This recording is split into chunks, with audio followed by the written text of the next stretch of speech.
ایک صحابی ہیں جریر بن عبداللہ رضی اللہ تعالیٰ، انہوں نے اپنے نوکر سے کہا منڈی سے گھوڑا خرید کے لاؤ اور میرے پاس جانا، میں پیسے ادا کر دوں۔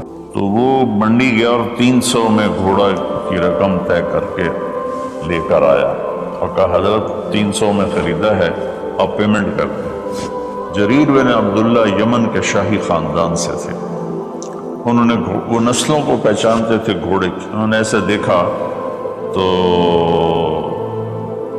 گھوڑا قیمتی تھا، مالک مکان کو، مالک گھوڑے کو بھی پتہ نہیں تھا، لیکن کسی کو دھوکہ نہیں دینا، یہ میرے نبی کا فرمان ان کے اندر گونج رہا تھا۔ کہنے لگے میرے بھائی میں آپ کے گھوڑے کے 300 کر دوں؟ وہ بڑا حیران ہو گئے کیونکہ خریدنے والا بھی قیمت بڑھاتا ہے۔ وہ تو کہتا جی 2-4 روپے اور کٹ کرو، وہ کہتا جی ساڑی اتنی خرید ہی کوئی نہیں، یہ روزانہ کا جھوٹ ہے۔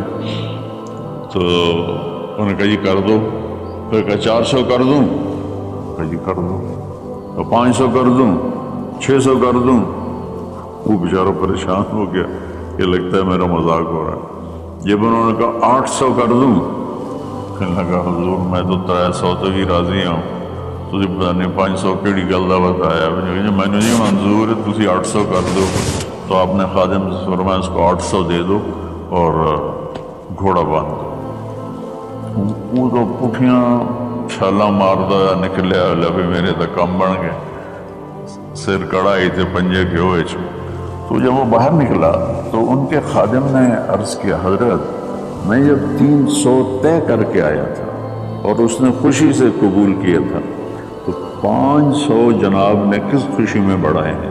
تو آپ نے فرمایا کہ میرے دوست اس کا گھوڑا 300 کا نہیں تھا، 800 کا تھا، اسے اپنے گھوڑے کی قیمت کا خود بھی پتہ نہیں تھا، تو میں 300 میں لیتا تو یہ دھوکہ ہوتا۔ اور میں نے اپنے نبی کے ہاتھوں میں ہاتھ دیکھ کر عہد کیا تھا، میرے نبی نے مجھ سے فرمایا تھا جریر زندگی بھر کسی کو دھوکہ نہ دینا، سب کی خیر خواہی چاہیے۔ دوسری صفت میرے نبی نے فرمایا حفظ و امانت، کسی کو دھوکہ نہ دینا۔ کتنے لوگ لٹ گئے دھوکے بازوں کے ہاتھوں، گھر بک گئے، بچیوں کے زیور بک گئے، جعلی کاغذات بنا کر مکانوں پہ قبضہ ہے، زمینوں پہ قبضہ ہے، اور عدالتوں میں اسٹے لے کر۔ دوسری صفت میرے نبی نے فرمایا حفظ و امانت ہے۔ آپ نے فرمایا یتب المومن علی الخصال کلہا الا الکذب والخیانہ، کہ میرا امت یہ ہر گناہ کر سکتا ہے، 2 کبھی نہیں کرے گا، ایک دھوکہ کبھی نہیں دے گا، ایک جھوٹ کبھی نہیں بولے گا۔ تو آج 2 باتیں طے کر رہے ہیں، جھوٹ نہیں بولنا ہے، فراڈ نہیں کرنا ہے، دھوکہ نہیں دینا ہے، دیانتداری سے کام کرنا ہے، چاہے تاجر ہے، بزنس مین ہے، ریڑھی والا ہے، ٹانگے والا ہے، جہاز والا ہے، نیچل سے لے کر اوپر کی سطح تک ہر جگہ دھوکہ دینے کے موقع ہوتے ہیں، یہ کام نہیں کرنا، دیانتداری سے کام کرنا۔ تیسرا فرمایا حسن و خلیقت، اپنے اخلاق اچھے کر، اپنے بول کو میٹھا کر۔ میرے نبی نے فرمایا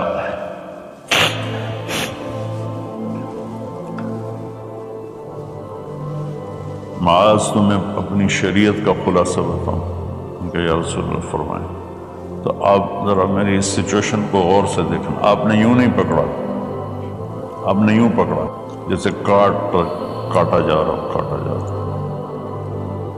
یوں کر کے پکڑا اور کہا کہ امسک علیک لسانک، معاذ زبان کی حفاظت کر۔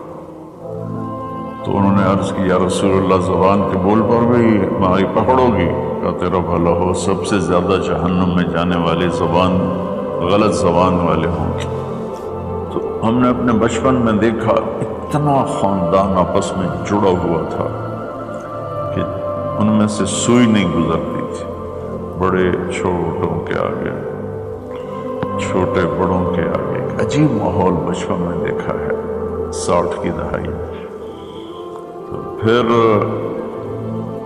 جب زبانیں تند و تیز ہوتی گئیں، تربیت ختم ہوتی گئی، خاندان بکھر گئے، والدین ماں باپ میں فاصلے پیدا ہو گئے، بھائی بہنوں میں فاصلے پیدا ہو گئے، قریبی اور دور کے رشتوں میں فاصلے پیدا ہو گئے، خاندان ٹوٹ گئے۔ تو میری گزارش ہے کہ اپنے اخلاق اچھے اخلاق کی انتہا حیا ہے۔ حیا اچھے اخلاق کا سب سے اوپر والا درجہ ہے۔ حیا وہ حضرت عثمان رضی اللہ تعالیٰ عنہ، حضرت ابوبکر تشریف لائے، ہمارے نبی یوں کر کے بیٹھے تھے، یوں، یہ پنڈلی جو ہے نا ننگی تھی۔ ابوبکر تشریف لائے، باہر سے آواز دی کہ جی آ جاؤں، تو آپ نے کہا آ جاؤں، اب اسی طرح بیٹھے رہے۔ پھر حضرت اٹھ کے چلے گئے تو حضرت عمر رضی اللہ تعالیٰ عنہ علیہ السلام تشریف لائے، تو انہوں نے پوچھا یا رسول اللہ میں آ جاؤں؟ آپ نے کہا آ جاؤ، آپ ایسے ہی بیٹھے رہے جیسے آپ مجھے دیکھ رہے ہیں۔ آپ شلوار نہیں پہنتے تھے، دھوتی پہنتے تھے۔ تو تھوڑی دیر کے بعد باہر سے آواز آئی حضرت عثمان کی کہ یا رسول اللہ میں اندر آ جاؤں؟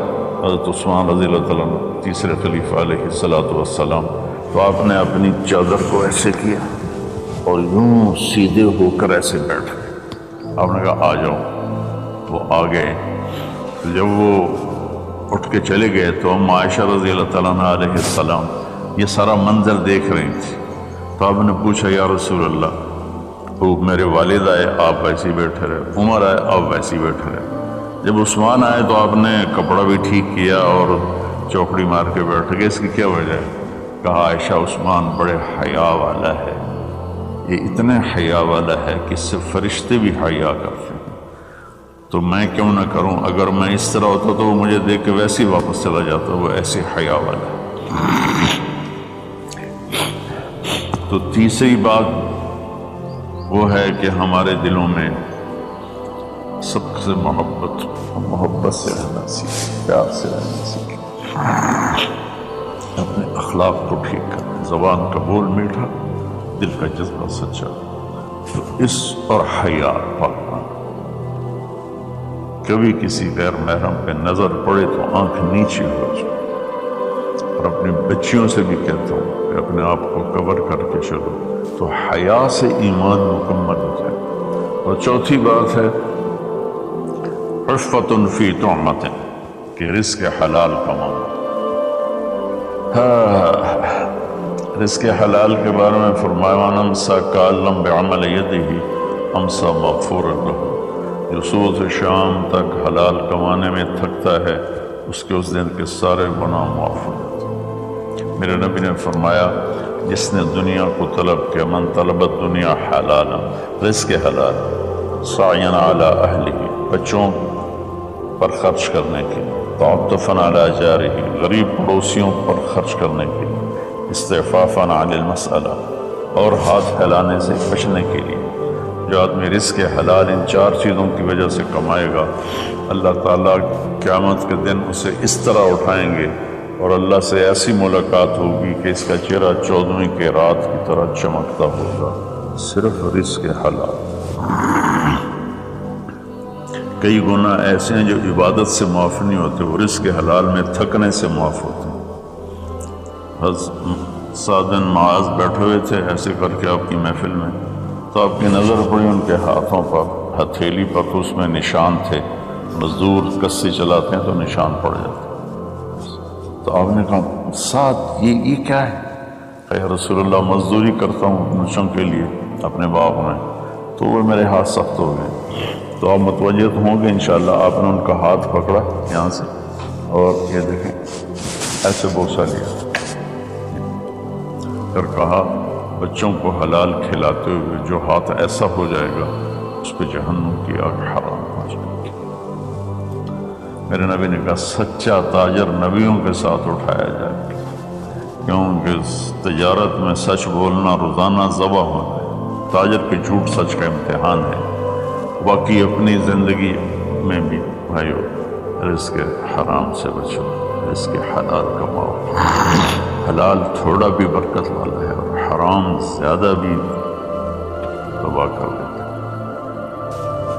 اپنی بات کو میں خلاصہ کر کے، سچ بولنا ہے، صدق و حدیث، جھوٹ نہیں بولنا، حفظ و امانت، دیانتداری سے کام کرنا ہے، دھوکہ نہیں دینا، حسن و خلیقت، اچھے اخلاق بنانا ہے، حیا والا بننا ہے، میٹھے بول والا بننا ہے، عفت فی طعمت، رزق حلال کھانا ہے، اس کے بعد آنکھیں بند۔ پھر موت ایسا ہے، اللہ کے رب ہونے کی قسم، یہ مرد یا عورت، اس کے لیے موت سب سے بہترین تحفہ ہوگا، بہترین تحفہ۔